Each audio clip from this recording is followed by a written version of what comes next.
ꯃꯌꯥꯝꯕꯨ ꯊꯣꯏꯕꯤ ꯀꯩꯁꯥꯝꯅ ꯇꯔꯥꯝꯅ ꯑꯣꯛꯆꯕꯒ ꯂꯣꯏꯅꯅ ꯈꯨꯔꯨꯝꯖꯔꯤ꯫ ꯉꯁꯤꯁꯨ ꯃꯍꯧꯁꯥꯒꯨꯝ ꯃꯌꯥꯝꯒꯤꯗꯃꯛꯇ ꯌꯥꯝꯅ ꯅꯨꯡꯉꯥꯏꯔꯕ ꯐꯨꯡꯒꯥ ꯋꯥꯔꯤ ꯑꯃ ꯄꯨꯗꯨꯅ ꯂꯥꯛꯆꯔꯤ꯫ ꯋꯥꯔꯤ ꯑꯁꯤꯕꯨ ꯊꯥꯕꯤꯔꯛꯄꯅ ꯌꯥꯏꯈꯣꯝꯕ ꯁꯝꯖꯦꯠ ꯁꯥꯕꯝ꯫ ꯍꯧꯖꯤꯛ ꯃꯌꯥꯝ ꯄꯨꯟꯅ ꯋꯥꯔꯤ ꯑꯁꯤ ꯇꯥꯃꯤꯟꯅꯔꯁꯤ꯫ ꯃꯇꯝ ꯑꯃꯗ ꯑꯋꯥꯠ ꯑꯄꯥ ꯂꯩꯇ꯭ꯔꯕ ꯅꯤꯡꯊꯧ ꯄꯥꯟꯕ ꯑꯄꯤꯛꯄ ꯂꯩꯕꯥꯛ ꯑꯃ ꯂꯩꯔꯝꯃꯤ꯫ ꯅꯤꯡꯊꯧ ꯑꯗꯨꯒꯤ ꯃꯃꯤꯡ ꯀꯩꯔꯦꯜ ꯂꯥꯛꯄ ꯍꯥꯏꯅ ꯀꯧꯔꯝꯃꯤ꯫ ꯅꯣꯡꯃꯒꯤ ꯅꯨꯃꯤꯠꯇ ꯀꯩꯔꯦꯜ ꯂꯥꯛꯄ ꯃꯁꯥ ꯃꯇꯣꯝꯇ ꯃꯈꯣꯏꯒꯤ ꯂꯩꯕꯥꯛ ꯑꯗꯨꯒꯤ ꯏꯔꯣꯏꯂꯣꯏꯕ ꯁꯤꯗꯥꯏꯗ ꯂꯩꯔꯤꯕ ꯎꯃꯪ ꯑꯗꯨꯒꯤ ꯃꯅꯨꯡ ꯆꯪꯁꯤꯜꯂꯒ ꯂꯩꯕ ꯇꯝꯊꯤꯔꯕ ꯐꯠꯇ꯭ꯔꯕ ꯁꯛꯇꯤ ꯂꯩꯔꯕ ꯍꯤꯡꯁꯥ ꯌꯥꯏꯇꯝꯕ ꯀꯌꯥ ꯐꯥꯖꯟ ꯄꯨꯟꯁꯤꯟꯗꯨꯅ ꯊꯝꯈꯤ ꯍꯥꯏꯅ ꯍꯥꯏꯅꯕ ꯌꯥꯏꯕꯤꯀꯣꯜ ꯍꯥꯏꯔꯤꯕ ꯂꯥꯏꯁꯪ ꯑꯗꯨ ꯇꯝꯅ ꯃꯅꯥꯏ ꯃꯁꯤꯜ ꯀꯅꯥ ꯑꯃꯠꯇ ꯂꯣꯏꯅꯗꯅ ꯃꯊꯟꯇ ꯂꯣꯟꯅ ꯂꯥꯛꯇꯝꯃꯤ꯫ ꯅꯤꯡꯊꯧ ꯀꯩꯔꯦꯜ ꯂꯥꯛꯄꯅ ꯆꯪꯂꯛꯄꯗ ꯎꯔꯗꯨꯅ ꯂꯥꯏꯁꯪ ꯑꯗꯨꯕꯨ ꯁꯪꯂꯤꯕ ꯑꯍꯜ ꯑꯣꯏꯔꯕ ꯑꯃꯥꯏꯕ ꯑꯗꯨꯅ ꯐꯖꯔꯕ ꯊꯧꯒꯜꯂꯣꯟ ꯎꯠꯂꯗꯨꯅ ꯇꯔꯥꯝ ꯇꯔꯥꯝꯅ ꯀꯩꯔꯦꯜ ꯂꯥꯛꯄꯕꯨ ꯑꯣꯛꯂꯝꯃꯤ꯫ ꯀꯩꯔꯦꯜ ꯂꯥꯛꯄꯁꯨ ꯑꯁꯥꯎꯕ ꯑꯃꯒ ꯂꯣꯏꯅꯅ ꯑꯍꯜ ꯑꯗꯨ ꯌꯦꯡꯂꯗꯨꯅ, "ꯏꯄꯨ ꯈꯝꯕꯤꯅ ꯅꯁꯨꯅ ꯍꯥꯏꯕ ꯊꯕꯛꯇꯣ ꯉꯁꯤ ꯐꯥꯎꯕ ꯄꯥꯡꯊꯣꯛꯄꯤꯗ꯭ꯔꯤꯕ ꯀꯔꯤꯒꯤꯅꯣ? ꯑꯩꯁꯦ ꯂꯩꯕꯥꯛꯁꯤꯒꯤ ꯅꯤꯡꯊꯧꯅꯤ ꯍꯥꯏꯕꯁꯤ ꯏꯄꯨꯅ ꯈꯪꯕꯤꯗ꯭ꯔ ꯃꯥꯜꯂꯦꯅꯦ."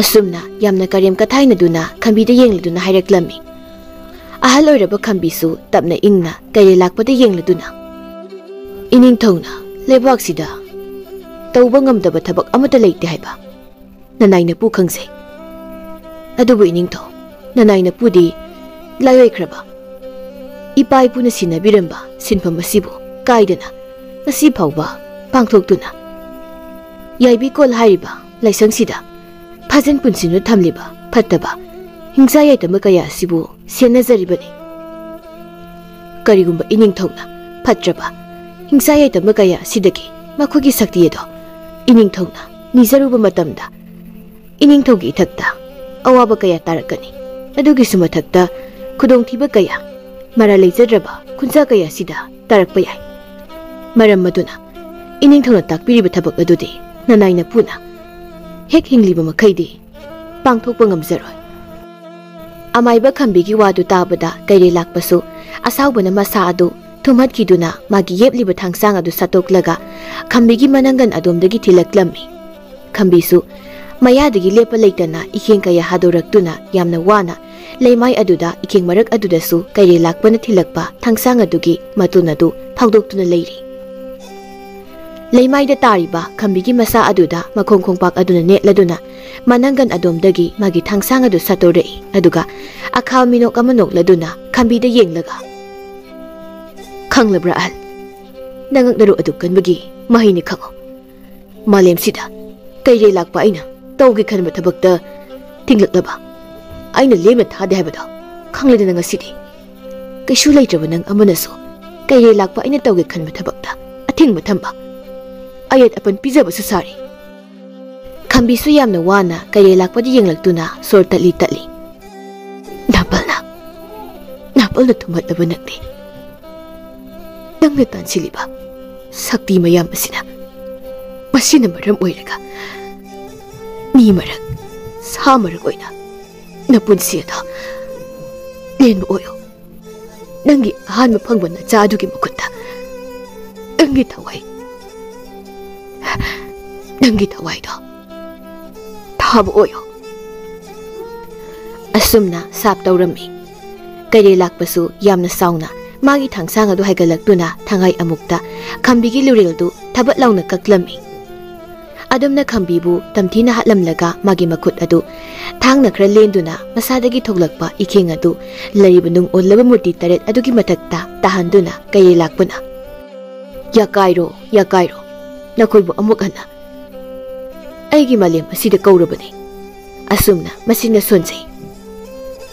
ꯑꯗꯨꯝꯅ ꯍꯦꯛ ꯍꯥꯏꯕꯒ ꯃꯨꯔꯇꯤ 8 ꯑꯗꯨꯗꯒꯤ ꯃꯉꯥꯜ ꯅꯥꯏꯔꯕ ꯈꯔ ꯊꯣꯛꯂꯛꯇꯨꯅ ꯀꯩꯔꯦꯜ ꯂꯥꯛꯄꯒꯤ ꯃꯁꯥꯗ ꯆꯪꯈꯤꯔꯝꯃꯤ꯫ ꯇꯝꯊꯤꯔꯕ ꯍꯤꯡꯁꯥ ꯌꯥꯏꯇꯝꯕ 8 ꯑꯗꯨꯒꯤ ꯃꯁꯥꯗ ꯌꯥꯎꯔꯝꯕ ꯁꯛꯇꯤ ꯄꯨꯝꯕ ꯀꯩꯔꯦꯜ ꯂꯥꯛꯄꯒꯤ ꯃꯁꯥꯗ ꯄꯨꯟꯅ ꯆꯪꯈ꯭ꯔꯤ꯫ ꯀꯩꯔꯦꯜ ꯂꯥꯛꯄꯁꯨ ꯅꯨꯡ ꯑꯣꯜꯂꯕ ꯃꯨꯔꯇꯤ 8 ꯑꯗꯨꯗꯒꯤ ꯊꯣꯔꯛꯄ ꯃꯉꯥꯜ ꯑꯗꯨꯅ ꯃꯁꯥꯗ ꯍꯦꯛ ꯆꯪꯈꯤꯕꯒ ꯍꯦꯟꯅ ꯃꯄꯥꯡꯒꯜ ꯀꯟꯕ ꯍꯥꯏꯕꯗꯨ ꯑꯣꯏꯔꯛꯂꯝꯃꯤ꯫ ꯀꯩꯔꯦꯜ ꯂꯥꯛꯄꯒꯤ ꯃꯔꯥꯏꯕꯛ ꯑꯗꯨꯗꯁꯨ ꯃꯃꯤꯠ ꯑꯃ ꯊꯣꯛꯂꯛꯇꯨꯅ ꯃꯃꯤꯠ ꯑꯗꯨꯁꯨ ꯃꯨꯁꯨꯛ ꯃꯨꯁꯤꯜꯂꯛꯏ꯫ ꯍꯧꯖꯤꯛꯇꯤ ꯀꯩꯔꯦꯜ ꯂꯥꯛꯄ ꯁꯛꯇꯤ ꯌꯥꯝꯅ ꯂꯩꯕ ꯍꯥꯏꯕꯗꯨ ꯑꯣꯏꯔꯝꯃꯤ꯫ ꯁꯛꯇꯤ ꯀꯌꯥ ꯑꯗꯨ ꯃꯁꯥꯗ ꯆꯪꯂꯛꯄꯗꯨꯗ ꯀꯩꯔꯦꯜ ꯂꯥꯛꯄꯁꯨ ꯍꯔꯥꯎꯅ ꯈꯥꯛꯅ ꯅꯣꯛꯆꯔꯤ꯫ ngasi haiba numit asidagi nakhoi tare naning tamlabani aduga noine ihan hana tawgudaba thabakti aigi yeknaba oirakadaba aigi ihan hana phangjagadariba isase nakhoigi nasinjak oina piribani nawa aduna taibung phorokpaga nakhoigi nasinjak oizaro si hairamlaga kaye lakpa noknoktana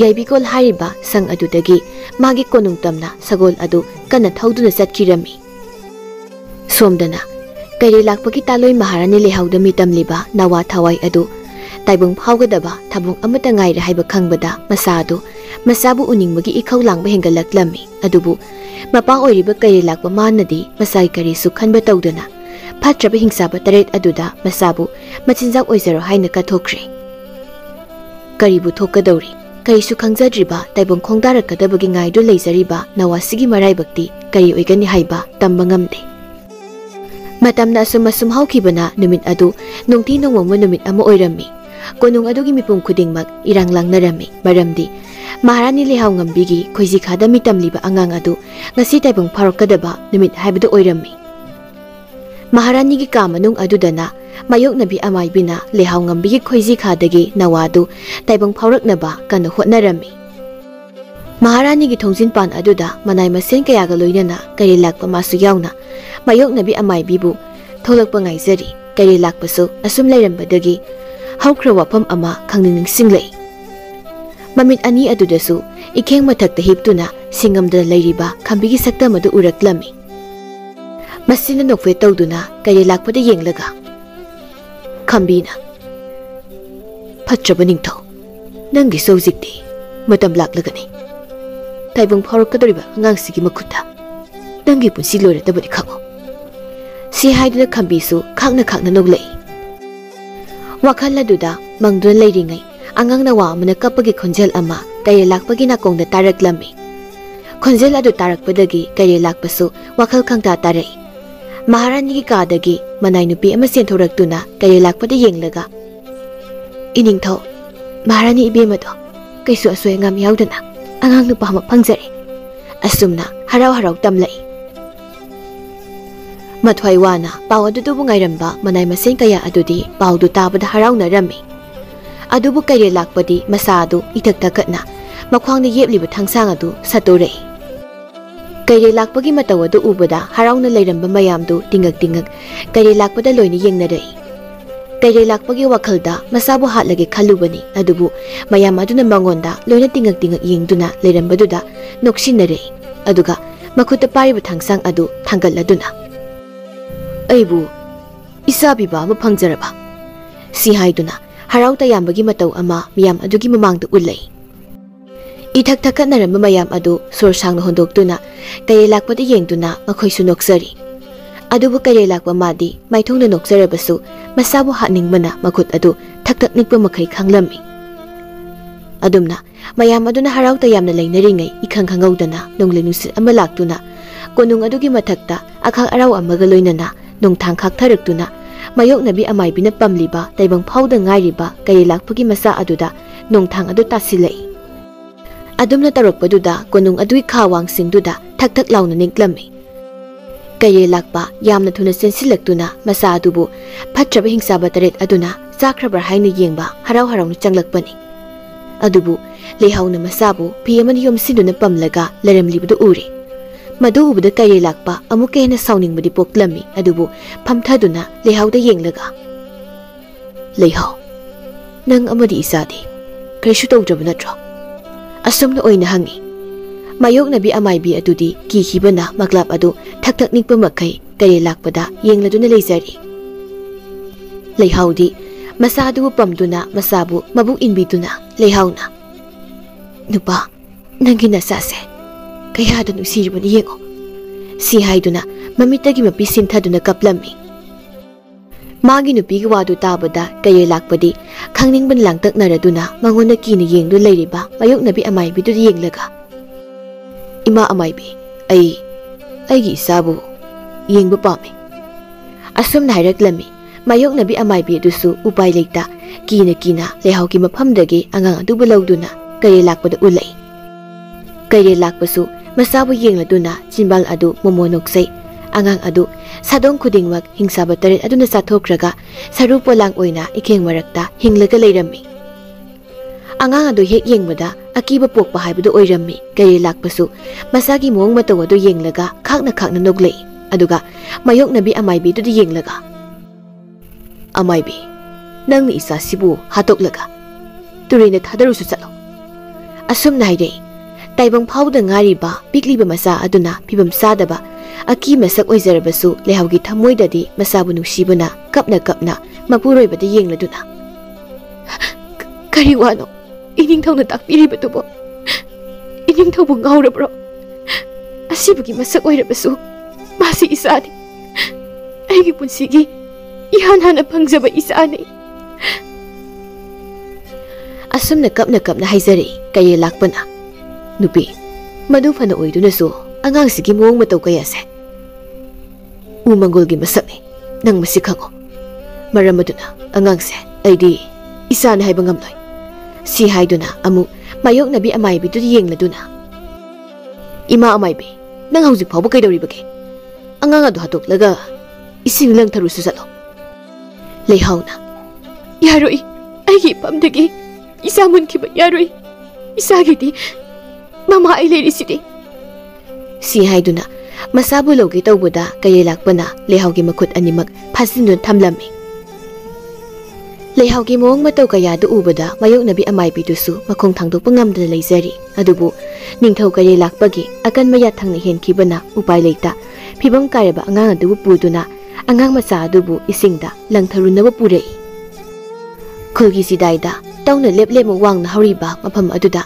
angang macha adubu pamduna mayok nabi amaibi duna purei angang adudasu yengna mayok nabi amaibi duna pikliba nawa oiriba Rajkumar yengudo nangi panthau mana nangbo umangulgi masak oina taibang pharaklabani khanduna nangbo yaibi lauduna irol nungde langthakro haina sanaya thang tawtharakpana ibena nangbu mafamsida purakpani isudi manigum langna mangal naiduna nongma natraga nongmadi malemsi sinba thungna nangi mangal yelakani haiba ibena khangledo nangu poku panthauna nangbu manghanaba tawrabaso nangi palemna nangbu wana nangtabu sonduna nangi mai kaibu yengduna ngai hauri masimadi nang kaidawnungda kawphade ko Rajkumar chatlo ko Rajkumar nangna sarep kangdong pharaklaba matamda nama maharanina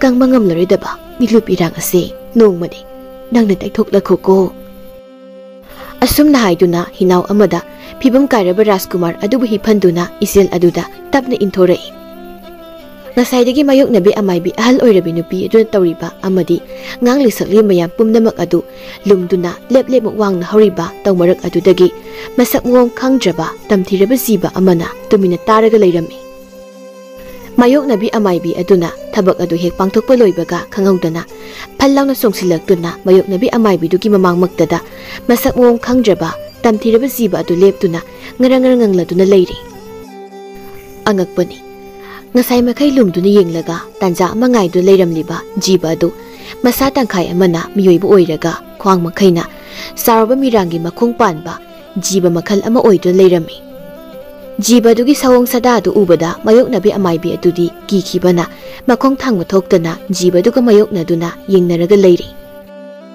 adubu mikup phade amaibi atu tamna thuna yangna chensilaktuna koki saruk adu khak sathoklaga hakjang aduna machet segaiduna thadaraga thamlami adubu laibak phabadi pikliba Rajkumar yauriba hinaw adudi ising ire aduna senthaduna pukhibana phana lapna tawthaduna chatlamle isingna kumba kijaba jiba makhal ama oibana kana khongladuna tawduna chakriba hinaw adu ngak yenglamlaga tamthiraba jiba adu adumak chatkirami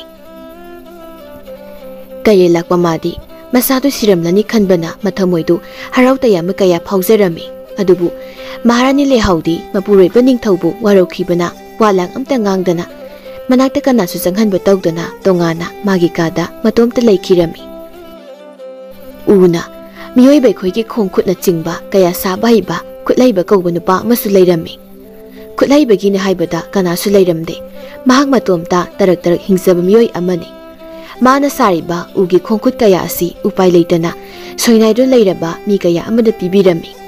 Amadi lan chatpada khudong thiduna khongkhut thatlaga lakpa lanmi kaya amada hapiduna mateng kaya mapangba minungsi sauba miyoi amasu oirami.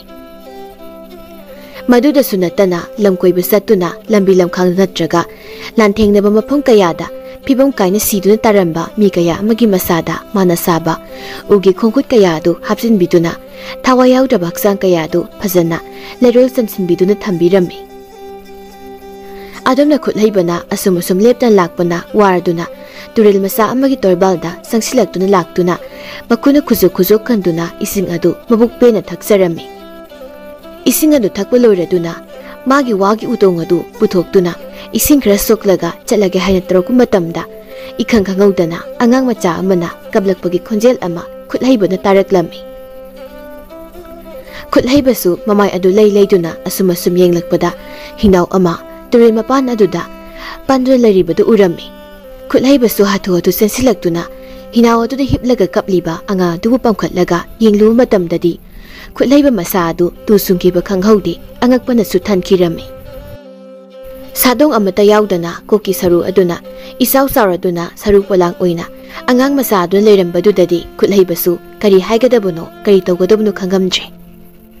Upai leitraba phibam kairaba anga adubu mathada chena konsinduna mayum tamna puduna satkirami.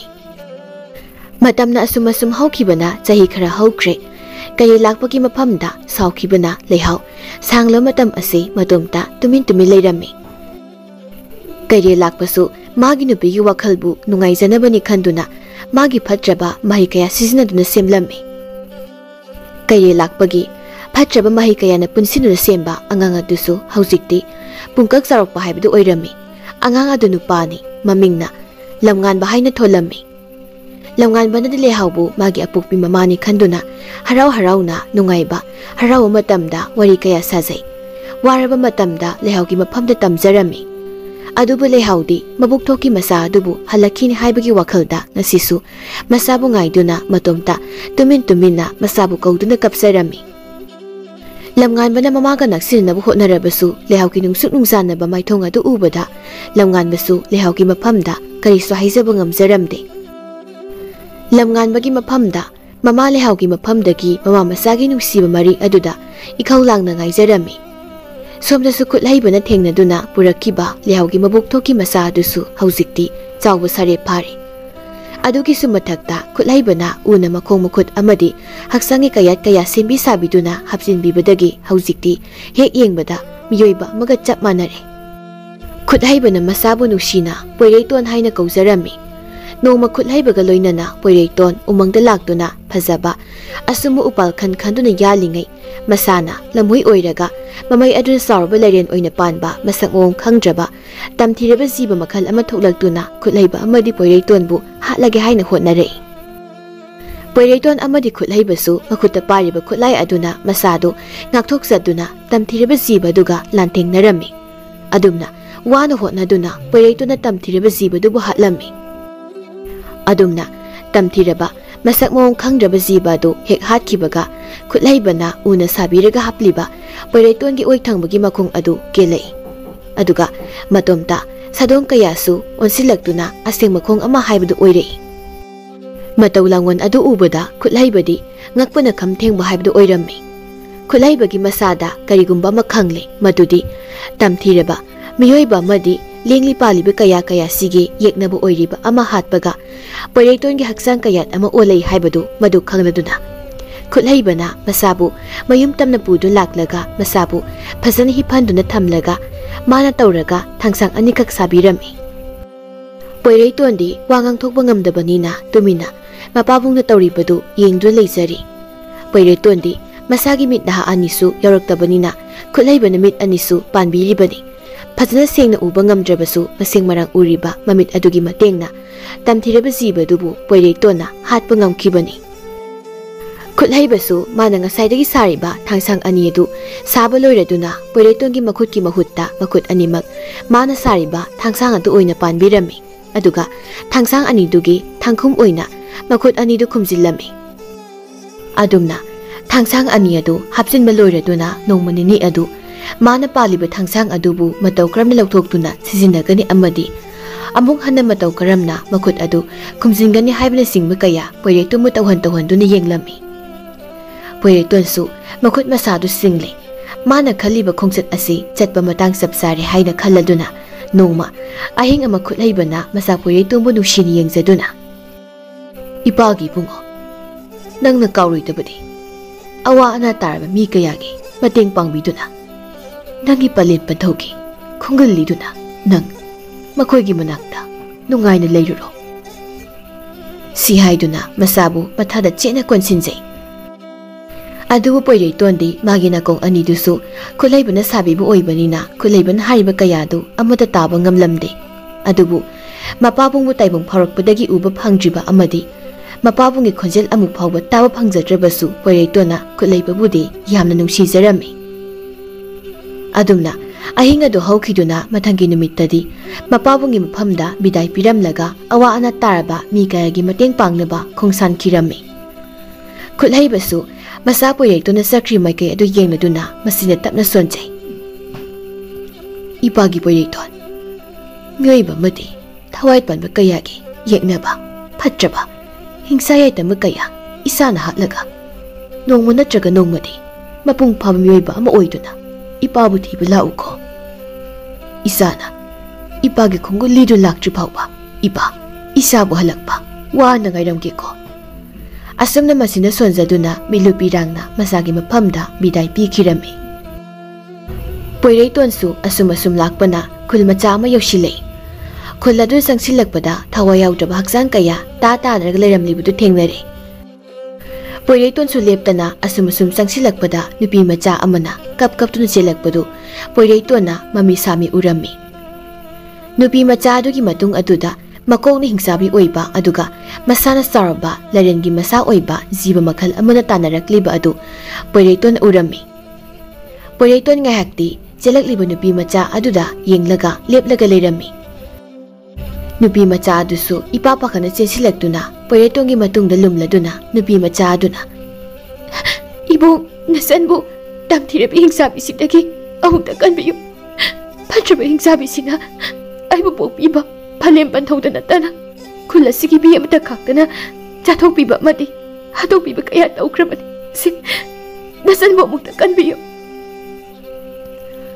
asumna kapli poireitongi masa nomduna haijarei poireiton karisu khumdana chabyungna leplaga chensilagliba jibaduda muna yengdu leirami somdasu makokni hingsabi oiba masana saraba larengi masa panba jibadusu poireiton amadi nupi macha adubu hatlaga haibagom leptana chensilai nupi macha adudi poireitongi masa adu nomduna kakhalai adubu khanghaudi poireiton su magi makhut anidu mayana chiktuna lauthoklamlaga thuna yangna chensilaktuna hingsabidugu lanthengnakhre kaptu leiramba nupi masadu mamit manadu ithak thakatna poireitonda amuk yeng leimaida tariba asaba makhut aniduda amuk yeng tawdu leirami adumna ngahak mayoknarabagi tungda poireitona hingsabagi makok adu kakthatlaga masadusu matuk kakladuna hatlami adumna mathwai kanbibaduda nupi masadusu harau poireitongi asaba makhut anidu koladuna sensilei aduga nasangi thawai kanbibagi damakta ibungbu thagatchari aigi ming leisana kawi ibungi mingsu khangba pame asumna poireitonda wari kaya sasaduna makut asabadu hapjin birami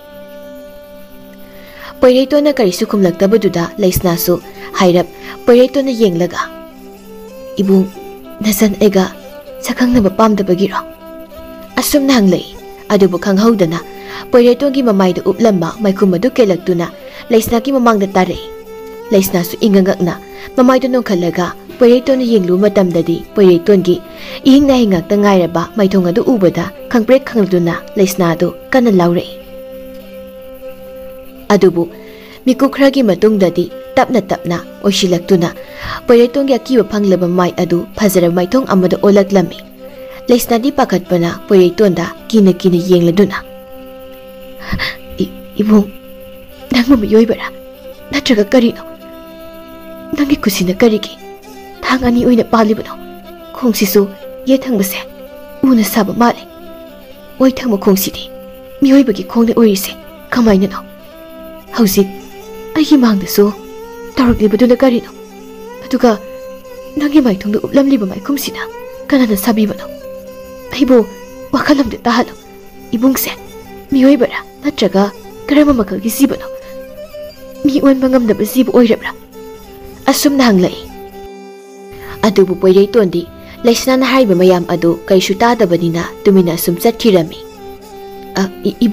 ibung auta ngaikho aisu natung ilagi asumna lauduna poireitongi maithong uplamba maikhumadu khuladuna poireitongi matungda tanakre somdana kaye lakpana ira thauni duna thamjaba phatraba hingjayai tama taret adugi manungdagi taret suba murti adu khanghaudana matomda sekhairakduna leimaida kinthaduna tarai adubu kaye lakpadi kaisu khangdabanina masalam nganbagi wakhalda harau nungaina lenjari masabu madiksana langi mahi kaya takpi tambirami aduga lehaudi mabuk thoki masa mangkhrabanina masadu wakhalda ngasi phauba sagani thakani khangdana angaubi amagumna lelami asukui-reba chahi kullomsi lehaugi maphamdagi harau tayambagi minok haibadu lapna leikibagum tawkhre hauzik lehaugi wakhalda khalibasi kaye lakpana ingthokpikhraba mimanadraba magi machadugi wakhalda taudu leirami somdasu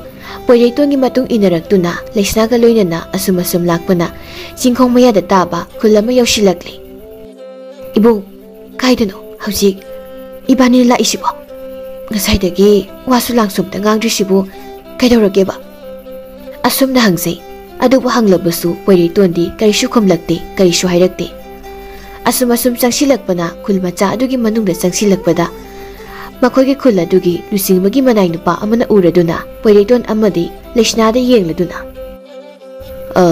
lamkoiba lakwa mi oibirabra kulsigi mi sumandabaduda hangjaribane asumna hairaklami leisnana poireiton khuningna kaklauna thiladuna nason pikna min hanglise amta khomoibo ngasiga hingsimadi mafam silenjakige lamkoiba lakwana hajilomi asumna siro tawrami adubu poireitondi karisu tadabanina tumina lepladuna nupadudi yengladun leirami leisnana makunda maraibak aduda poplauna thasili aduga poireitona yenglaga othokpagi nupanida marosu thokjaba manasu tadraba khangre tawrise asumna masina sonduna masina du suktoi nupadusu poireitona yenglaga amuk hana lamkoiba lakwa mi oirabadi kari mateng pangjo haibano asumna hanglai leisnasu ipikpikai poireitongi matung adomdagi mangak adu phatli thoraktuna noksinaduna nupadu yenglaga ipan ekhoisa khul kayada chatlaga thabak thiduna sunomlaga leijabani aikhoi ani isil inauni ipanna nasai khogi mateng pangbi ge hardi numisu tasilakli aduna ngasi ahingse lenba yaba mafam amata ipanna sinbiyo aigi bungse maraibak thiraba haiduni wangang bangam taba mini aduna ngasaidagi ipana haibiri mayamdo kaisu khuma oi asumna yam haisingna semjin sajinduna hairaklami nupadusu poireitona yengladuna ngahakti angangsina haribasi sumbra haina yenglaga leibani poireitongi maninglomdagi khuningna kakak launa thiladuna leisnana ibung ngaknomo mi asumna hairei adubu handakti ikhang khangawdana poireitonsu nganglibdu khangbagumna mangang adonom lai leisna amadi poireitona yengladuna nupaduna lao nasinna naw ai sangoisida ngasi hingsimadi lengkro lao asumna haiduna nupadun lamjingduna poireiton amadi leisnabu nupadugi mayum tamna puduna chatkre nupadugi mayum yauraduna nupadugi nupidasu nupaduna wari khudingmak tamlami adubu nupadugi nupidudi khara irang pubi nupi ama oibanina poireitonbu lona yenglaklaga nokfei ka tawri leisnasu araiba angang masama natabanina nupidugi mong mataw adu yengladuna masinda tapna sonjai imagumlab oirasu nasasida itak irang ma yauri hais masigi nupisa ibunggi manaktaga yam changhanba yaba nate ibungna marolama ipang bodongna chumchatni do asumna yamna haipasingna masi masa aduda murum sonjari Leisna tapna solibadu Poireiton handaki tabadawna Leisna da yengladuna Chinbaldo nokfet tawrei. Leisna suma pasana hek yenglubada adumna Poireitona nokfet tawduna leirambada ubada mayado kathokduna Poireitonda munna yengladuna lei. Wakhalda su khanjei. Ai, madi aina ngangba sakbasa. Tana wa ngangba ngamdaba. Taba ngamdam isari boire. Asumna wakhalda khanjei. Makoina sangsapam loriba yumbu matai manau anina Poireiton amadi Leisnagi chanaba khara pibiduna makoi puna saminarami. Adubu nupidudi Poireitonda miyengna yeng ama itau toribadu ubada Leisna sauningmana masadu prok sakpa haibadu oirabani. Adubu migi mayumda sangsapam lorga leibani khanduna Leisna su tumina leisilami. Adumna saba thakpa loiraduna Poireiton amadi Leisnagi tumnanaba phamthabiduna phajana sembirami. Leisna amadi Poireitona ahinga rekliba sangoi adusu thongthongnaw phajana panba oibana tumbada yamna nungaitaba haibadu oiramde. Leisna su Poireitongi nakan hiplami asumasum khanjiluraga hena sauningba haibadu oiraduna Leisna du masin masa aduda pidong nganglei. Kaino ibungna ngasai kai nupiduna irang haujilaga kem khangdaba sarag leiriduba ibungsu nupise pamra kainum tawri adusu masa mawa leibu nupise. Asumna makhut masaka tu tinduna Poireitonda ngangba yaba nganglami. Adubu handakti Poireiton karisu khangdabagum tumi leikibaduda Leisnadi hena sauningba haibadu oirami. Adubu mikup phadi makhoi leiba sagoi adugi thong adu tapna hangduna kanano ama changlei. Leisnana khalibana nupidu changlakpu oiramni khanduna thawa isa sadana leirami. Aikhoigidi kaisu awatpa leitri. Si haiduna mamaidu onthoktung yenglubadadi makok adu isau saraduna mayenglen aduna isang sangna makhong makhut aduna ipik kai makuna sarik ama paiduna akiba phanglaba mi mandaba jiba ma leplaga lerimlibudu uri. Saktam adu ubada Leisnadi khangprek khangladuna hiplaga leriba Poireitongi mathakta phanchong khaladuna ibu but abaleri. Asumna makhol adu tanik hairei. Akiba phanglaba saktam puraba jiba dusu makuta pariba sarik adu anirek khinglaga akiba saktam aduna ai pamra thawai oina pamra asum nanglei. Ibung thawai loge hai ekoi si tariba nangi thangduna ase amta yaluba. Si haiduna Poireitongi makhut anidu lauthoknaba tawsai adubu yamna kanbana lauthokpa ngamda leiringai akiba phanglaba saktam puraba jibadu tumina amuk thokkirami. Adumna thokkibadagi Leisna du nena tana surdu hondoktuna leiringai matung adumdagi amuk kaidaunarage noibo adu kana laukhung tawnaribudubo haina nupi amana mu hanglei. Leisna di hanadagi kharaga kiraga leibaga matung adomdagi nupi khonjal amana mu tarakpaduda handaksu khangprek khangladuna kana khanglaulauduna mamaidu onthorakpada makoina sangjapam loriba yumudugi nupidu oidu leirami. Leisnana Poireitongi mathakta phamlaga leirambaduna Leisnada yengladuna nupiduna ibema nangbu phasana tumba yadro nabungdu waba tarine aduk sawu nangama mathakta tonglabanina. Leisnadi kharaga nungsidraduna leire saksasano haibagum nokfe tawduna nupidu yenglaga indomcha aidi ibungna sumaina hek sumbi mangpatang manglubagi laukibani kishu tawreda indomcha oina pothabirro. Si haiduna mana satoki tawramba Poireitongi makhut aduna masada kolhallaga Poireitongi mathabakta monkhangna Leisnadu tumkirami. Nupi adusu mathamoida inung nungaijadabagum Leisnada yengladuna ibema nabungdu warani haibanida phajana tumuko hoi indomcha mu chatlage ko. Si haiduna sangoi adudagi nupidu thokre. Leisna nokfe tawduna ngai hiplamlaga amu hagolaktuna Poireitona yenglei aduga walanga mahangbadasu sukumkumdaba migonda muna yengan manangsa kaigino masama walaibuna pisina asam senarsibo karigi masak aduk phasarino ibu asumna masina soladuna Poireitona yengladuna leisai adubu Leisna ngai aduna yenglamlaga yamna kupthana karigumba ama Poireitongi makok adu leiduna yenglai. Oiramliu mataw aduda Leisna masadu ingangaklami. Madudi Poiraiton gi oi thangba manakong adudi palamlaga yet thangba manakong adudi palamdre. Leisna wakhal mayam ama khalami madudi Poiraiton na magi mateng pang matamda mamaidu uplamba maikhum adu kelaktuna akiba saktam amu oiramlaga tapna tapna Poiraiton gi mamai adu miyoi bagi mamai da on hibadu amuk ningsinglai. Poiraiton gi masa pumba pai dun yenglubada ayama masa khudingmak una saba ngakta oirambadu ubada wakhalda khanjai. O awana migi mateng pangba amadi thawai panma kayada khudongthiba nanghanba yaba siba kaya halaga ibung nang yaksangi kayat amam ohenba oireko si khanduna tumina ngak leuraga amuk Poiraiton ni yengluduna ibung nangi oiramli mataw ase karamna oiramli bado aina wakhal tarap matamdagi ibung na oiriba mataw asigum miyoiba amata thengnarakche ibung nang musaka phanglaba miyoiba oirabra asumna hangjai adubu Poiraiton kaishu khumlaktana leisnagi makok adu magi mathada ngathaduna tumu haibagum leisnagi makok adu mathanungda konsilai leisna nokfei tawduna Poiraiton na koladuna tumkhirami inungan baga yumbu oiriba matai manaw anidu janglakpada leisna Poiraiton gi mathakta tumdu leirambadu ure nupa oiriba dudi kaishu hena khansiludri adubu nupi dudi yamna sauna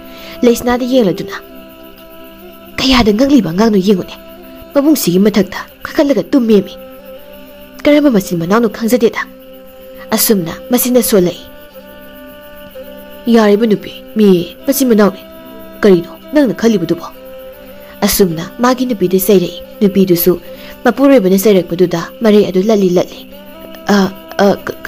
kainoni mabungasi warani haibibanida pikta pikliba angangsu oidrabanina haizabanida asum nairei nupa aduna leisna abadi Poiraiton bahogdokpiduna makhoi khulsigi lusingbi adugi manaktamna purei leisna di kharaga salu haiba nupi macha ama oibanina awaba taba saraga lusingbidugi mafamdagi tare chenja khra lawrakpa yabra yenge haiba wakhalda khaladuna harau laktuna lusingbidugi mayum aduda sanglai adugu Poiraiton di lusingbidugi ka adu hek yarakpaga manaton aduna manam ama lawbagum susut namduna karigumba ama koyeng yenglai khul adugi lusingbi dusu magi phambal aduda phamduna leirami lusingbi adu masamdu marepkumna sanglambi leisnadi lusingbi adubu ubada moithem tawrage haibagum awaba saduna lusingbi aduda marulukna khurumsai adu Poiraiton di magi makhuta yariba thangsang adu satoklaga lusingbi adubu hatlaga haibagum sensingi tawrei leisnana kaino ibung lusingbi se tamthiraba sibanati kaino ibung bungauraba si haiduna Poiraiton pharami makhogi sangjafam pibirakba khunjadusu Poiraiton gi oirakliba mataw aduda ingangakna Poiraiton pharami thintadana lusingbidugi lanmi khara changlaktuna leisna amadi Poiraiton phaduna kaisum sangda thamlami leisna di magok adu pairaduna Poiraiton yenglaga yam sauna ibung nang yam pangi aina di lusingbidu moithem tawraga tare chenja khara lauthoke khalaga as kaino ibung na toiduba asumna Poiraiton yengladuna ngangba yaba nganglami Poiraiton di leisna na haribadu kaisu sangdabagum kaino ama kuyeng yengdo leirami masadusu yamna pingbadawna tawri leisna di tasengna angakpu poi ngasi Poiraiton na khulsigi lusingbidubu ubuda tawkiba ado makoi kanamtana khangdabasu Poiraiton na di khulasigi lusingbidugi maramda karigumba khara khangmagumna tawri adumna ngaiha karino ama koyeng yenglamlaga Poiraiton na leisnabu makul samduna aho makul amada phalawna songthakre ngasaidigi Poiraiton yengliba adu kaisum sang adudagi thokpa yaba mafam thibu oirami asum lakpana hausikti Poiraiton amadi leisna adu khulgi lusingbi adugi mayumgi sumangda leiba gua amagi manungdagi kakhalai leisna di makok adu ngauri karino Poiraiton na tawribasi khandu leiri handaksu Poiraiton lusingbi adugi leiba mafam aduda manam lawduna sangkhirami leisna na ibung nangmu ngaurabo lusingbi se hatlaga kai tawnage haino kai kana doinoba haina asumna lauduna Poiraiton mutanakre Poiraiton na sensilaktuna lusingbi adu thangni yan matamda lusingbi du tamthiraba saw sanglaba hingsabi amagi saklon onthorei leisna su khangle ngasai Poiraiton na lusingbi sibu he ubada hingsabi ni khangbana halage haina thorang lakpani haibado Poireiton nga hingsabi duga ngayhak adu lantingnarabagi tungda Poireiton na hingsabi adubu mangakakto na hatlami. Adum hek hatkibaga Poireiton makuk adu kana paisinduna laymayda tharo-tharo olay. Laisnasu pakatladuna Poireiton gi manakta chensilaktuna. Ibung, kaidorage? Amu kaidorage ba? Asum na hangsay adubu Poireiton gi nakong animak palakpana tariba makol mayamdu hainadranduna Poireiton di manakong animak minsindu laikirami. Laisnana su khangladuna adwai lairamba pi amana Poireiton gi manakong adu punsinbirami. Adum na hingsabi du hatlamlaga Laisna amadi Poireiton makata na muk laklami. Laisna ga loina na asum-asum lakpada mapam amada amuk ngayag potharami. Laisna na Poireiton gi manakong du punsiliba pi du tapna lagthoklaga Poireiton na yengladuna. Ibung, ay giming Laisna kawi. Ibung giming di kari kawke. Poireiton handakti manang adwai da taramba utik ama paiduna laymayda Poireiton haina iraklami. Laisna nasu Poireiton kawi haribani haiba khangli. Adumna khul kaya chat-chatuna mayoiba kanglupta awa ana piba ziba tamtiraba ziba kaya ama hingsaya tama kaya hat-hatlaga lakpana hauzikti Poireiton mayoiba mahaibadu oiraklami. Hauzik Poireiton gi masada watliba hairagadi makut ani siga mamit ka wangangbang ngamdaba siga mazimata ngairami. Laisnasu Poireiton ga loina na makata na khongchat adu leptana adu magchatminarami. Poireiton bu Laisna gi thamoida apam nungsi pokpa huraklami. Adubu Poireiton di Laisna gi thamoi gi wa adu karishu khangjaramde. Amaromdana kari lakpagi lebak adu gi sidaida sarawapat ama leirami. Pat adu gi torbal da leizaba praja khara laktuna kari lakpagi maphamda wakatpa lai. Kari lakpana ai gi lebak gi praja miyamna lakpadi ningthau aingonda kari hainingba lai hayu tasi. Asumna lakliba praja mayam adubu yengladuna hairai. Lakliba praja mayam gi maraktagi masin chatpa nupa ama tholaktuna kari lakpada khuramjaduna. Iningthau aikhogi sarawapat ama leiribasida yamna tamthiraba sauk sanglaba waikhu amana anakpat tariba miyoi khara mathoi lawikre. Pat aduga nakna leizaba aikhoidi pat aduda nga phabana sinpham mo oizaribani. Adubu anakpa dwaida lariba miyoi ayamba sauk sangla waikhu adubu kibana pada kumduna nga phaba ngamnatre.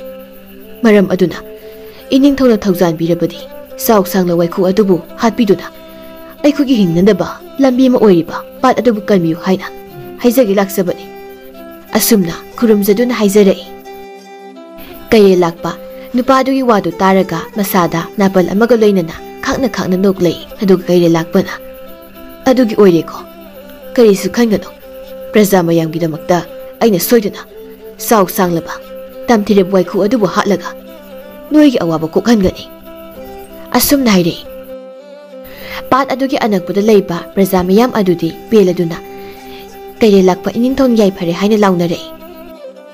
Lamngan matholaktuna kaire lakpada khurumsei aduga Pabung Maharaj nasa sasage praja mayamgi awabase nasana kokhanba ngamar yengzage. Kaire lakpasu masaba hokatpiduna aduniduna isasidi praja mayamgi awabase isana kokhanba ngamjaro. Asumna thaujal pirami aduga miyam adu yengladuna kaire lakpana. Praja mayam tabiyo aigi isa nupana nakhoigi awabadubu soiduna kokpirani. Praja mayam adusu Rajkumarna yaifare haina lauba haunaraklammi. Lamnganbasu magi khongloi sathauba amadi ayanglemaga loinana pat adu tamna lakliba praja mayam aduga satkirami.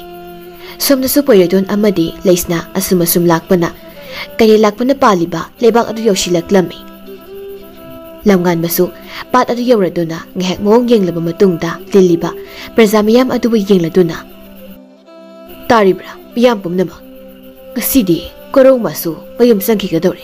Maram aduna sauraba langkaya hana sem sadun thamlasi. Hayang inung tayna ngalaba matamda tamthire waikhu adubu hatnaba sem sarasi. Praja mayam adusu lamnganbagi wa adu loina yarami.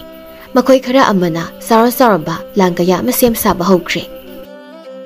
ꯃꯈꯣꯏꯒꯤ ꯊꯧꯅꯥ ꯐꯔꯕ ꯅꯍꯥ ꯃꯄꯥꯡꯒꯜ ꯀꯟꯕ ꯈꯔ ꯊꯣꯛꯂꯛꯇꯨꯅ ꯍꯌꯦꯡ ꯆꯥꯎ ꯁꯥꯡꯂꯕ ꯋꯥꯏꯈꯨꯗꯨꯕꯨ ꯃꯥꯌꯣꯛꯅꯕꯗ ꯂꯝꯉꯥꯟꯕꯒꯤ ꯃꯇꯦꯡ ꯄꯥꯡꯖꯒꯦ ꯍꯥꯏꯅ ꯊꯣꯛꯂꯛꯄ ꯃꯤꯁꯨ ꯌꯥꯎꯔꯤ꯫ ꯑꯗꯨꯝꯅ ꯍꯥꯟꯅ ꯑꯍꯤꯡ ꯑꯗꯨꯗ ꯁꯦꯝ ꯁꯥꯕ ꯑꯃꯗꯤ ꯇꯧꯒꯗꯕ ꯂꯥꯂꯣꯡꯅꯆꯤꯡꯕ ꯀꯌꯥ ꯑꯃ ꯌꯥꯊꯣꯛꯇꯨꯅ ꯊꯝꯕ ꯂꯣꯏꯔꯗꯨꯅ ꯃꯌꯥꯝ ꯑꯗꯨ ꯄꯣꯊꯥꯅꯈ꯭ꯔꯦ꯫ ꯁꯣꯝꯗꯁꯨ ꯄꯣꯏꯔꯩꯇꯣꯟ ꯑꯃꯗꯤ ꯂꯩꯁꯅꯥꯁꯨ ꯃꯐꯝ ꯆꯥꯕ ꯑꯃ ꯌꯦꯡꯗꯨꯅ ꯃꯩꯖꯥꯎ ꯍꯧꯒꯠꯇꯨꯅ ꯅꯨꯡꯉꯥꯏꯔꯕ ꯋꯥꯔꯤ ꯀꯌꯥ ꯁꯥꯗꯨꯅ ꯑꯍꯤꯡ ꯑꯗꯨ ꯂꯦꯜꯂꯝꯃꯤ꯫ ꯑꯗꯨꯕꯨ ꯂꯩꯁꯅꯥꯗꯤ ꯍꯥꯟꯅꯒꯤ ꯄꯣꯏꯔꯩꯇꯣꯟꯗ ꯀꯩꯁꯨ ꯀꯣꯏꯗꯅ ꯉꯥꯡꯁꯛꯄ ꯀꯌꯥ ꯑꯗꯨ ꯇꯧꯈꯤꯗ꯭ꯔꯦ꯫ ꯌꯥꯝꯅ ꯏꯪꯅ ꯇꯞꯅ ꯌꯥꯝꯅ ꯅꯨꯡꯁꯤꯅ ꯉꯥꯡꯁꯛꯂꯝꯃꯤ꯫ ꯇꯁꯦꯡꯅ ꯍꯥꯏꯔꯕꯗ ꯂꯩꯁꯅꯥꯅ ꯄꯣꯏꯔꯩꯇꯣꯟꯕꯨ ꯌꯥꯝꯅ ꯅꯨꯡꯁꯤꯖꯕ ꯑꯗꯨꯅ ꯄꯣꯏꯔꯩꯇꯣꯟꯅ ꯆꯠꯄ ꯃꯐꯝ ꯈꯨꯗꯤꯡꯃꯛꯇ ꯃꯥꯁꯨ ꯃꯇꯨꯡ ꯀꯣꯏꯅ ꯏꯟꯅꯔꯛꯂꯤꯕꯅꯤ꯫ ꯑꯗꯨꯗꯁꯨ ꯅꯠꯇꯅ ꯂꯩꯁꯅꯥꯒꯤꯅꯤ ꯍꯥꯏꯕꯗ ꯍꯧꯖꯤꯛꯇꯤ ꯀꯅꯥ ꯂꯩꯇꯕ ꯍꯥꯏꯕꯗꯨ ꯑꯣꯏꯔꯕꯅꯤꯅ ꯃꯊ꯭ꯋꯥꯏ ꯀꯟꯕꯤꯔꯛꯄꯗ ꯅꯠꯇꯅ ꯃꯥꯅꯁꯨ ꯂꯣꯟꯅ ꯅꯨꯡꯁꯤꯖꯔꯤꯕ ꯄꯣꯏꯔꯩꯇꯣꯟꯒꯤ ꯃꯇꯨꯡ ꯏꯟꯅꯗꯨꯅ ꯃꯥꯒꯤ ꯈꯣꯡꯆꯠꯁꯤꯒꯤ ꯑꯋꯥ ꯅꯨꯡꯉꯥꯏꯗ ꯂꯩꯁꯅꯥꯁꯨ ꯁꯔꯨꯛ ꯌꯥꯔꯒꯦ ꯍꯥꯏꯅ ꯍꯧꯖꯤꯛꯇꯤ ꯈꯜꯂꯝꯃꯤ꯫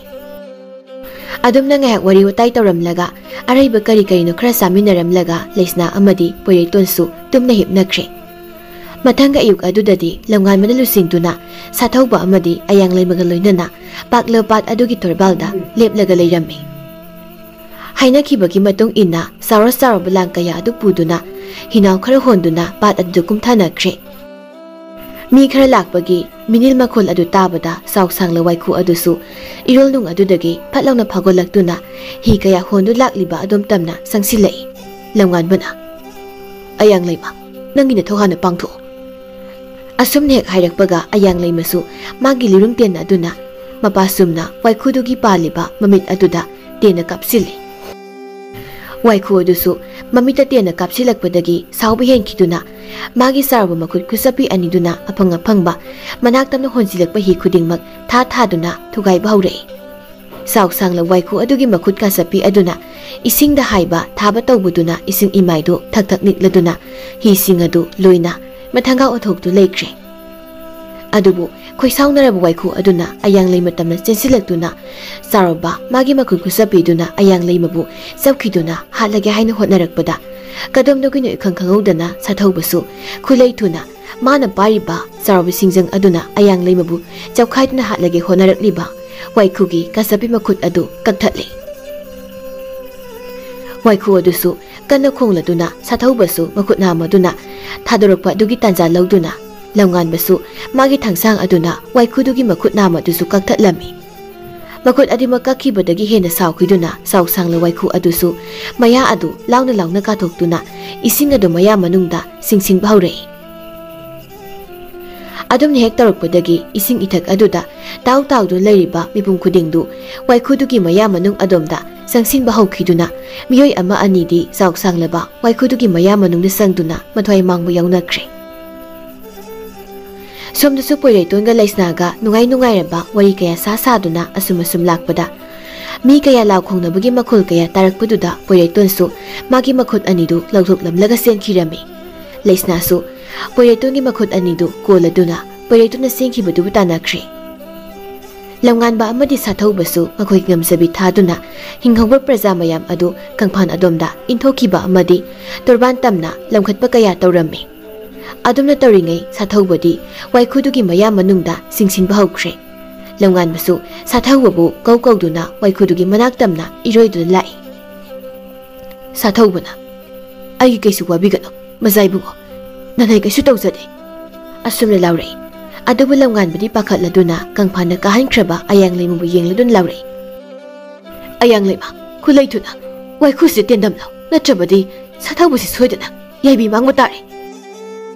ꯑꯌꯥꯡꯂꯩꯃꯁꯨ ꯊꯧꯔꯕ ꯇꯦꯟꯖꯩ ꯑꯃ ꯃꯥꯒꯤ ꯂꯤꯔꯨꯡ ꯇꯦꯟ ꯑꯗꯨꯗ ꯇꯦꯡꯒꯥ ꯊꯣꯡꯗꯨꯅ ꯀꯥꯞꯀꯦ ꯍꯥꯏꯅ ꯆꯤꯡꯂꯨꯕꯒ ꯃꯥꯒꯤ ꯂꯤꯔꯨꯡ ꯇꯦꯟ ꯑꯗꯨꯒꯤ ꯃꯔꯤ ꯑꯗꯨ ꯐꯠ ꯂꯥꯎꯅ ꯇꯠꯈꯤꯔꯝꯃꯤ꯫ ꯑꯌꯥꯡꯂꯩꯃꯁꯨ ꯎꯄꯥꯏ ꯂꯩꯇꯅ ꯀꯞꯅ ꯂꯝꯉꯥꯟꯕꯗ ꯌꯦꯡꯂꯗꯨꯅ "ꯃꯆꯥꯏꯕꯨꯡꯉꯣ, ꯑꯩꯒꯤ ꯄꯥꯡꯒꯜ ꯂꯩꯇ꯭ꯔꯦ. ꯁꯥꯊꯧꯕꯕꯨ ꯀꯟꯅꯕ ꯄꯥꯝꯕꯩ ꯑꯃꯇ ꯑꯩꯉꯣꯟꯗ ꯂꯩꯇ꯭ꯔꯦ." ꯁꯤ ꯍꯥꯏꯗꯨꯅ ꯀꯞꯂꯛꯏ꯫ ꯁꯥꯊꯧꯕꯅ "ꯑꯌꯥꯡꯂꯩꯃ, ꯁꯥꯊꯧꯕ ꯑꯩꯒꯤ ꯏꯆꯥꯅꯤ ꯍꯥꯏꯕꯗ ꯄꯛꯆꯈꯤꯗ꯭ꯔꯦꯗꯀꯣ. ꯀꯩꯁꯨ ꯂꯩꯇ ꯋꯥꯏꯈꯨꯁꯤꯅ ꯑꯩꯉꯣꯟꯗ ꯀꯔꯤꯕꯨ ꯇꯧꯕ ꯉꯝꯖꯒꯅꯤ ꯍꯥꯏꯕꯒꯦ? ꯀꯞꯀꯅꯨ, ꯀꯔꯤꯁꯨ ꯋꯥꯒꯅꯨ." ꯑꯁꯨꯝꯅ ꯂꯥꯎꯔꯛꯏ꯫ ꯁꯥꯊꯧꯕꯅ ꯐꯅ ꯍꯥꯏꯖꯔꯕꯁꯨ ꯃꯁꯥꯅꯗꯤ ꯃꯊ꯭ꯋꯥꯏ ꯃꯥꯡꯂꯅꯤ ꯍꯥꯏꯕꯁꯤ ꯈꯪꯖꯔꯕꯅꯤ꯫ Mapangal phana kallabasu saw sangla waiku adugi tharumba maya adubu kayam kuina makuna phabu ngamgani. Sathaubasu pangal tholakjri nokfei tawduna torbal mathakta kapliba ayang leima amadi manak tamna iroiduna sanglakliba langanmada yengladuna bidai puro minok amana nokfei tawdun yenglai. Langanbasu kaptuna sathaubugi manakta sangsilakduna Sathauba nang aidi yorokpa phawbadi warabasu khanglamko nang kashu tawba yaroi aigi punsidi ayang leima nakhoi anigi marum thupna lelakpane aidi nakhoi anigi marupni imagi nyungsi phangdraba aigi phamda nakhoi anina binungsi haibada karino khangan khibani aini hinglingai nakhoi anibu lemna mangpa yaroi Asumna kapna ising iri akanbaduna iroiduna leptana sathaubugi manaktabu yorubadi haiduna langanbasu sangsilai somdadi sathaubugi pangal loisilaklabadina umsilaklliba saw sanglaba waiku aduna maya adu ngakpa ngamhautabadagi tharum maya kaya aduna sathaubugi masada sathina sokpa haurai ayang leimasu upai leitraduna kapna sathaubu kauduna torbal mathak aduna leiri Langanbasu ising ire akan madubu mayoknaduna sathaubu kanma ngamhaunaba kana sangsilakpani adubu waiku aduna mapangal henkibana sathaubabu chanabu hotnakre Sathaubasu mamitagi mapi sinthaduna langanba amadi ayang leimada aroibu oini yengjare upai leitra matam aduda ikhang khangaudana poitonsu yangna songsilaktuna saw sangla waiku adubu matuk kaktatuna hatlami langanba amadi ayang leimada natana Patpan do leiramba mibung khudingmak maya kaduna poireitona yengladuna leinai Leibak praja mayam adu ngasai makhoi mayam sangduna hatnabu hotnabada oithoktraba saw sanglaba waiku aduna poireitona ikhang haudana songsilaktuna mikup amada matuk kaktuna yamna laina hatkibasida angakpasu phaunarami harauduna su praja mayam adu laukhongba haunarakle Adubu langanbadi sangsinduna sathauba waikudugi maya manungdagi lauthokduna torbal tamna pubirei poireitonsu torbal adu lakpaduda miyam aduna poireitonda ingangangna yengnaduna lei adumna leiringai leisna su sensilaktuna poireitongi makhut asaba anidu hapsinbige tawbaga makhuta haplama thangsang anidu puduk kelaktuna poireiton laukhongba haurei adumna ngehak toramlaga Poireitongi thangsang oina haplamba makhut adu miyoibagi khut oina oikhirami Leibak praja miyam amadi langanba amasung ayang leimasu yauna poireitongi oiriba matau adu ingangakna yengnadu leirami leisnadi harauraduna poireitona koladuna Ibung poirei ibung nagi khut paledu nagi khut pale asumna poireitongi makhuta paiduna mamaida harauna noksari Leisna so harauna magi mamaida poireitongi makhut aduna tapna paihali Adumna harau leisna amadi poireiton mafam adudagi satpa haukhre leisna amadi poireitona tari matau adu mayam punna ingangakna yengnadu leirambadagi langanbana ngaikhonu nakhoi kadaidagi lakpano mafamsida kaidaubu lakpano langanbada yengladuna mangakatu khara thekalaga leisnana Aikhoi langkoina satlaga awana tarba kayagi mateng pangduna leiba mini Pikliba khupik aduga mangakato thekatlaga wanganglakpaduda laramliu mayamdu leisnadi yenglaga noknai ayang leimana O nangi nabunglo amasina noina lakpiduna mateng pangbibase yam nungaijare si haiduna mayo macha ama leisnada langsilei aduga ayang leimana Aigi bungbukan bibagi manane Leisnasu mayo masado hangdokdun yenglubada taret sinjangakto oirami ado lebaksi keitheldi kadaidano asumna ayang leimada hangjili chidagi satlaga uriba wanglaba yung kaya leriba phamsidani asumna makuthinu tai leisnana o yam nungaijare ibung chalasi si haiduna poireitonbu makut paiduna singlaga satkri langanmana nupa nangi naming kari kawe asumna Poireiton da hangi Poireiton sutapna Poireiton Asumna kumlami lamngan bana Poireiton haiba Si haiduna jakriba Poireiton na yenglaga lehaurami ayang leimana Masay bungo kaidawbirabagi Asumna hanglay Lamngan basu tapna ayang leimabu matay amada puthokduna tapna ayang lema hojiki nupadugi mokhangdi yankiba aihoi konungi layek yekba phi masatu uhobra asum na hangzai ayang leimadi uhaudabanina ingangakna langan yengladuna kari haiba masai bugo konungi layek yekba phi macha ma nupaduna paikibra haina hanglei langan masu haibugo magok namlei adudi masai bu na ning libsi karino nupado ima maranina wana gaisaba aigi iyambado oibra haina khalibane ayang laimadi ingangakna langan mana harakli wafam madubu munna tari lebak praja miyam adugi awabadu kokpiramlaga langan ba ayang laima madi sathaubaga loinana konungda halaktuna kay lakpagi maphamda sauk sangla waikhu adu hatuna praja miyamgi awaba kokpiram la haibadu paudamlamlaga langan ba lehaugi manakta changlei lehaudi phamung adu hiptuna sinthari bimapi aduna malang adu punglupladuna masinda angaubi amagumna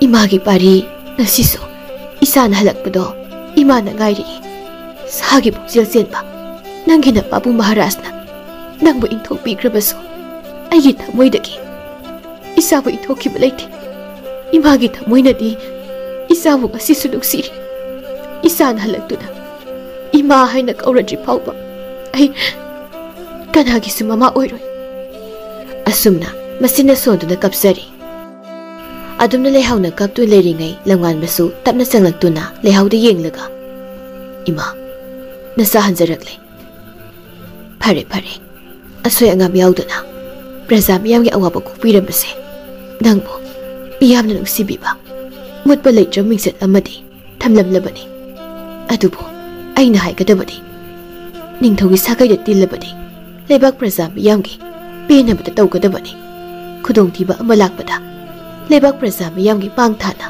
thawai thadokpa ngamlaba matamtuda nang asengma lusingba amani asengma ningthau ama oigadoribani langan masu tapna hoi iman haibiu pumnamak nasana ngakna sasagani adoima aigi iyamba mamang khaibada ngasisu leirom khija leihausu kapna ngasisu mama aigi ipamdadi bahak ing leihau aigi isana tarai na thawai manglamgani haiba ai thasadi kayelak maning thogi ina oikiba mahakni malemsida nangi pabung maharas kumna miyamna sakna sonaba miyoi amadi soiduna oiramlagani oh isadu asidi mapung maray pana sauramlani nako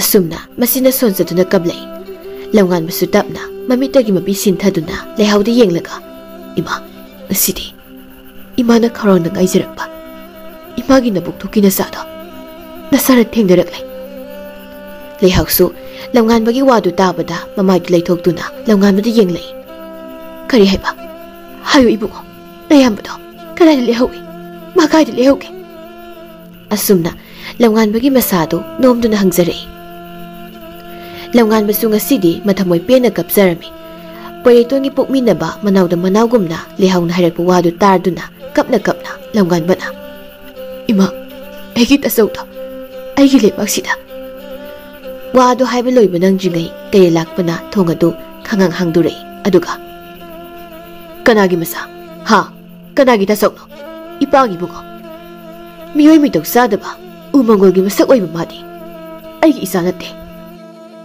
kaino babu maharasna ibiribuduba mahakto aigi iyamba ni imadi natrabasu aigi di mangona nauti sasagadabani si haiduna langan masu kablay adumna leiringai lanmi kharana leisna bu phatuna purei leisna ubada langan badi angak pokle langan bana ibema nangdi mataw karamna yare apapa sarakano aikhoina nakhoigi na ting panglubki nakhoina aikhoida manana haiduna tare chinja piraklibududi mafamsida aikhoyu phanaba noya silmana cha noya thakpalang oiramledana aigi ipung poireitona noibu lemna thakana haibadi khangano asum nairi kay lakpana pet lawba ngang masa nang naso si haiduna kay lakpana Leisna's maida kupang na thazili.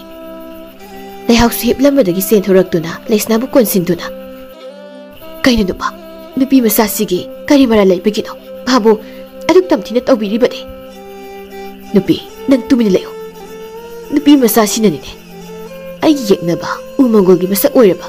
Nasa nupadubo, ay gilibagda puraklibase. Masa palagpaduda lihauna Leisnada yengliduna. Hayo nupi masa, ay isa daw. Kaday lehoge, ha? Ay isa daw. Kaday lehoge ba? Leisnadi kaysu khangzadabanina lehauda tingang-tingang iyengdo leizay. Langan ba na? Nang ibong pweriton eh, imada hanglibase. Oh, ibong pweriton bo nang ginasa. Nasa oiraga. Nang ginupa na nasabu nushida ba sida? Mama ang maoy na. Chongtok-laga lepagam ba? Taning de. Ay ibong pweriti, ay gitaway ni. Nakoy gilang namsiro na talaba. Ang amataw amatagi masanate. Mahadi, tula taraba kaya gitingbang doon na. Isilinaw, nungay na. Kul-kul kaya da sa tuna. Koy na sa lagalay eh. Si hay doon na, laungay madamog yung laga makut adu, tinto na, kap na. Nang ginatingbang doon na. Nang gimarap kitaway. Ay gipong nagkanbiro base. Ay ko'y giiraan. Jam na hingsa ba iko'y mo.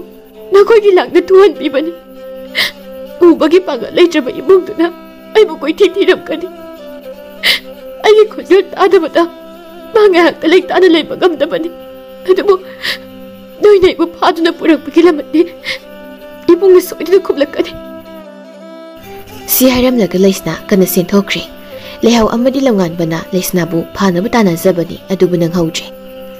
Leisna ko nungi thongzaw adu heklan thorki baga kari lakpana. Angang masa dugi mathoy dulo. Asumna laurai. Lehaw na Leisna gi manakta sensinge tawbada kari lakpana lehaw gi khudang phaduna khami. Kari lakpagi athang matung ina lanmi ama sangsilaktuna ta amana Leisna tam lang singki lehaw kapna. Dupa angang si hatbigan. Angang si hatbigan. Asum na haisay. Adubu, kaya lakpa na tabo ka wala ramde. Leisna su matong adomda hana yeng do na sensay. Adubu, taado su Leisna tam na pasilay. Leisna na yam na hinasing na. Laytok hawdo na pabum adu da ketlaga sa kirami. Leisna mathoy di hinghawri. Adubu, mapabum adu di itok na suklami. Leisna mamang adom na yeng do na silagpada mi amada kangteng tingzili. Leisna kapto na. Ay bo hatbigan. Ay ibong pwede managda tsatsagi. Ay buhat bigano. Si Haydo na mamay adu laymay da non taraga kurumlaga haizabani. Adu bi ikang kangaw na Leisna gi mamay da midu gi makut na tap na payday. Leisna su singnara duna ibong hay na kaw duna mamay dunong kalak duna magi mamang da lepliba mi adu da yenglubada. Pwede ton oy do layrami. Leisna pwede ton na kondo na kap na pawdami. Ibo, boy na jinmelaga ay mapapirin. Ano ka, boy na iso yam na puyi. Ay mapamasil ay mag-isan. Lao ibong salas. Ibarin ang karinam lay raseba. Lao ba? Asum na pwede itong gimakot ado pahit na singzay. Ado pwede itong masim da leng da na. Kaya lakpa da yeng lado na manam ado. Susut namlaga Leisna gimakokta tap na nanbido na hayray. Leisna, jalasi. Ado bu. Patraba hingsa ba malayriba ay hatok lamkige. Kaya lakpa na. Ay gilan misi. Nupa siga nga siga. Ay giimang na halo. Asum na hayray lehaw su kap na. Pwede ito na yeng lado na. Imagi po nga. Imasi ay. Imana nang mukaurang. Asum ko'y basig ay sinagpanay. Kaya lakpa na. Kaya dorilan misa. Nupa si halo na. Asum na hayray. Handa ti lehaw sauning ba na kaya lakpagi mamayda kupang nagkangtataray. Aduga. Mama ay imagda. Nakoy nagamla ba di? Isa ba halaw? Masakay na rin mama amagi may sakti. Saan nagsihin na tuwala ba ning taunang na nagpangadam natin. Asum na hayday. Kaya lakpa susaro do na lehaw bu kunong manong na insing kido na tangzaw ado tongzin tangkirami. Laungan ba na? Kaya na pa mong maharas. Imabot hadok piyo. Asum na hayday. Ado bukang hawde laungan bagi masada amu may ku ama kaya lakpagi makutagi putok lagat tazin kirami. lamnganbagi mamit amadi mayam manungda amu maikhu adu sangkiduna lamnganbasu kiraba mamit ahum panba miyoiba ma oikirami kayay lakbasu sa oy miyoy tawbasiba madoon kiduna mapa masa ani sangduna poiretongi mathakta landarai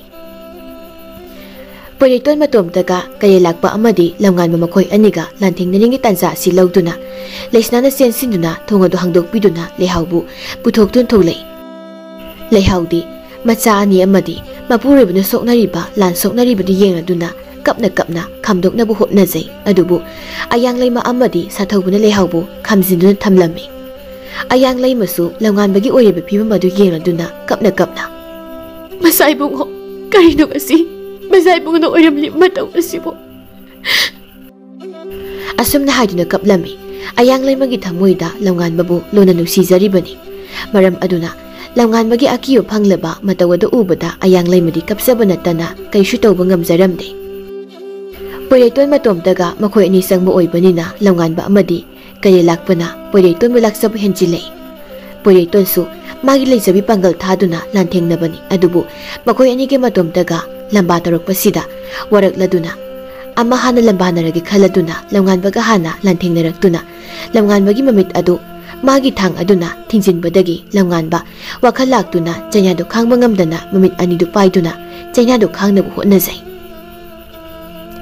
tasengbagidi kayay lakpana phatraba sakti kapsinbana lamnganbagi masadu sakti aduna sanani mungongna sanakhibani lamnganbadi poiretongi mathakta kaisu sawba leiramde lamnganbagi oriba phibam adu ubada ayang leimasu chensilaktuna lamnganbu koladuna kapsari kayay lakpadi tamthiraba sakta mamu oikhibana poiretonbu kayay lakpana yamna laksab helami leisnasu poiretongi khanbada masado leitaba ngamjaramde mataw adu lehawna khangladuna leisnada yengladuna ibema aikhogi konung manungsi leiriba ningthogi khubam sigi makhada leinungda charaba masak mong khangdraba pambi mahoramgani madugi pambi tubu kakthakpaga kayay lakpa ningthogi aroiba oigani aduna konungna sanglase kayay lakpadi hainaribadu taraduna konungna sangtriba lehaw amadi leisna tamna sensingkre poireitonsu phatlauna hawgalaktuna yangna songsinduna kayay lakpu thomdokre kayay lakpasu ningthau phama leriba mafam adu tamna hek taruri sauningbana masa adu thumatkibana magi phamal adu thangal aduna poireiton tamna langsilei poireitonsu phat thaidoi aduna poireitona thaidokton leiba adugi khudongsa badu lawduna kayay lakpasu poireiton tamna songsinduna poireitonbu leimai aduda namsinuna thamlami kayay lakpa makhau pongna khakna nokladuna poireitona yengladuna khanglabra miyoy mitok sudaba umangolgi masak oiba nangnaso aigi mayokta lepsabasu sari si haiduna poireitonbu mangak thadatlaga hatlaga haibugum tarakpadu ubada leisna yamna thuna sensingkhiduna leinungda horiba pamidugi manakta songthakre kayay lakpasu poireitonbu hatki thorang lamba adu thadoklamlaga leisnana sangkhriba magi thawai oiriba pambi mahoribadugi manakta kayay lakpasu songsingtre poireitonsu wan hawgalaktuna masu yamna wana laktuna leinung adu songsingki poireitonna leinung adu yorokpadadi leisnamu kayay lakpana makhori adu metlaga hanaba tarambadu uraduna poireitonsu kana laudun sensilaklaga amuk hana kayay lakpaga lansoknakre leisnasu makhanaw adu paiduna luk adu kangkhu khuduna yang wana poireitonna yengladuna bung bangda uriba chawraba masak mong khangdrab pambi ase kakthatla poireiton thuna sensilaktuna pambidubu kaktathlami adumna hek pambidu kaktakhibadagidi kayay lakpagi masa adu matomta maisak tektuna utonduna mangzakhirami poireiton saujikti mamit adu masing marang urambadagi phajana uba phanglami leisnana leplaga laribadu uraduna poireiton su sensilaktuna leisnabu mathada konsinjai aduga leisna ai nangu phajana uba ngamle leisnasu poireitonna chena konduna kapsari sathawbana thawri ma thadarakduna poireiton amadi leisnabu chingkhatpirai poireitongi punsida nupi haibasi leisnana ihan hanam uba phangjabu oibanina angang masa oijarabasu leisnabu yengladuna poireitona leisna nangdi yamna ningthisai nang yamna phajai asumna hairaklammi. Hanadagi lona Lesnana Poiraitonbu nungsijabaga Poiraitona adumna mabu phajai kaina hairakpasida mamai gadu ngangsa ngaladuna. As aingonda yengkanu koibo aingonda yengkanu ba. Si haiduna Poiraitongi mamai adu makut masaduna kumsili. Poiraiton sa hausikti miyoiba mahaibadu oirabanina mama lehawga loinana mana amuk leibak adugi ningthau oidu leikirami. Ipik-pikpa makai Lesna haipa sadana Poiraitongi mafamda tawgadaba thabuk makai khaidok tunaga takladuna Lesna su konung aduda adumak leirami. Lawngan basu hausikti mama lehawgi minungsi phangliduna Poiraitongi senapati oidu leikri. Lehawna ayang leimabu lawngan bagi mafamda luhongbirami. Lawngan baga ayang leimaga luhongbadu yengladuna masin adu sukdoktuna Lesnana. Asukuni leiminarpa ibahandi luhongbigi haidene angangsingse han luhongbiredana. Asumna masinda tapna sonjai Lesnagi wadu tarduna lehawsu nokladuna. Ihe imadi ikaw kawredana isa ahalga imaw ahal pictuga hana luhonggadabadine. Asumna hairei lehawgi wadu tabada Lesnadu ikairaduna makhazai anidu ngangsilagtuna lehawda yengladuna noksinaduna. Ima aibu kai haikrage ai kaisu haijadeda. Asumna ikaina hairei.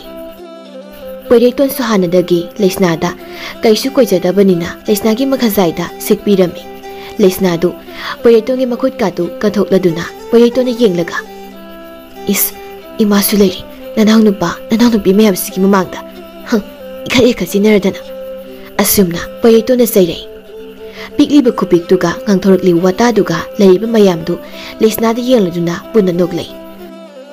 Adubu Lesnadi ikairaduna sengkhige tawbaga leyawsu Lesnabu yengladuna nokna. Ngaikone imong masanangmo nanaw nupi luhongbasida nakhoigisu yahorasine. Asum nairei Lesnasu ikaiba henjilaktuna maidu ngangsangankhai magi katamna sengsingkhre. Mayamdu Lesnagi ingawngawba isam mataw aduda loina noktu lehawrami. Lesnasu magi kada yawbaga ikaiba mayamtuna matumda noksarami. Asumna mangluraba masabu amuk hana uzaba phangbada lihawsu mathamoy pena noksari lawnganbasu mamagi minungsi masak khanglakpada ngasidi mamagi minungsigi makhada leiba phangjarami.